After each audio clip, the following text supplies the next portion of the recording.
एक कपी कपी बोलेली छठिया माता, सुनए महादेव, सुनए महादेव।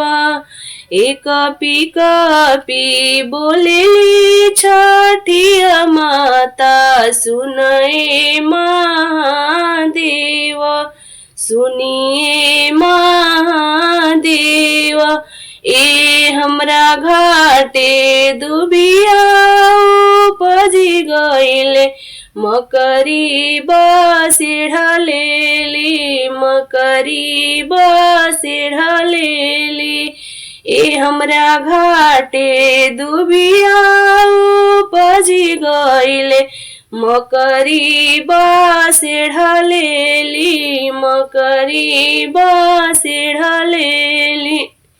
एकर जोरी बोलेले महादेव, सुनए छठिया माता, सुनिए छठिया माता। एकर जोरी बोलेले महादेव, सुनिए छठिया माता, सुनिए छठिया माता। ए रउआ घाटे दुबिया छिलवाई देबो, मकड़ी उदबासी देबो, मकड़ी उदबासी देबो। ए रउआ घाटे दुबिया छिलवाई देबो, मकड़ी उदबासी देबो, मकड़ी उदबासी देबो।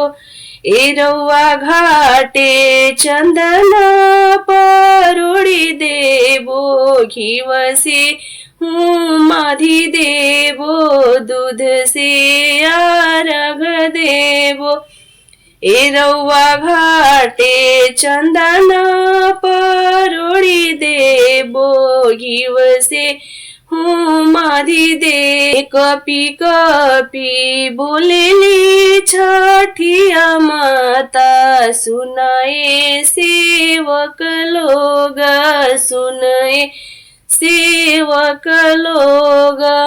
ए हमरा घाटे दुबिया उपजी गइली, मकरी बसे ढलेली, मकरी बसे ढलेली।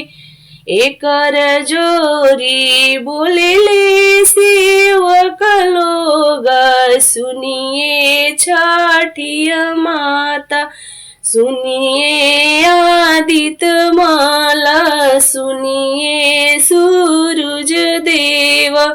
ए रउआ घाटे दुबिया छिलवाई देबो, मकड़ी उदबासी देबो, मकड़ी उदबासी देबो। ए रउआ घाटे चंदना परोड़ी देबो, घीव से हूँ माधी देबो, दूध से अर्घ देबो, दूध से अर्घ देबो। सुनए छठिया माता।